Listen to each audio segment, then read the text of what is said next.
கேரளா ஸ்டைலில் அடிப்பொலியான ஒரு நண்டு மசாலா எப்படி செய்யணும்னு பார்க்கலாமா? காஃப் கோல்டு இருந்தால் அடி பறந்து ஓடி போயிடும். செய்கிறதுமே ரொம்ப ஈஸி. அதுக்கு ஒரு கடாயில் தேங்காய் எண்ணெய் சேர்த்துக்கோங்க.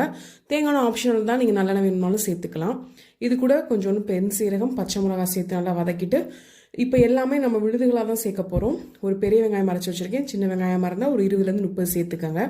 இது கூட கருவேப்பிலை சேர்த்து ஒரு பெரிய தக்காளியை வந்து அரைச்சி சேர்த்துக்கோங்க.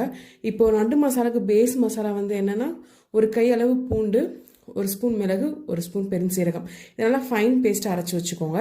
இப்போ இந்த அரைச்ச பேஸ்ட்டையும் இது கூட சேர்த்து நல்லா கலந்து விட்டுட்டு, கொஞ்சோண்டு மஞ்சள் தூள், தனி மிளகாய் தூள், 2 ஸ்பூன் மிளகு தூள் சேர்த்து கொஞ்சோண்டு தண்ணி சேர்த்து நல்லா பரட்டி விட்டுருங்க. இப்போ இதில் கொஞ்சம் உப்பு சேர்த்து மூடி போட்டுருங்க. நல்லா எண்ணெய் பிரிஞ்சு வந்ததுக்கப்புறம் நல்லா கழுவி வச்சிருக்கிற நண்டுகளையும் சேர்த்து நல்லா பரட்டி விட்டுட்டு மூடி போட்டு ஒரு 5லேருந்து 10 நிமிஷம் இருக்கட்டும். நண்டு சூப்பராக வெந்துடும். இது நல்லா ரசம் சாதம் எல்லாத்துக்கும் அட்டகாசமாக இருக்கும். ரசத்தோட காம்பினேஷன் வந்து நண்டு மசாலா ரொம்பவே அருமையாக இருக்கும். இது நல்லா ட்ரை ரோஸ்ட் மாதிரி நல்லா பரட்டி விட்டு எடுத்து சாப்பிட்டிங்கன்னா நல்லா மிளகு காரம் தான். நீங்கள் நல்ல கோல்டெல்லாம் இருந்துச்சுன்னா சூப்பராக ட்ரை பண்ணலாம்.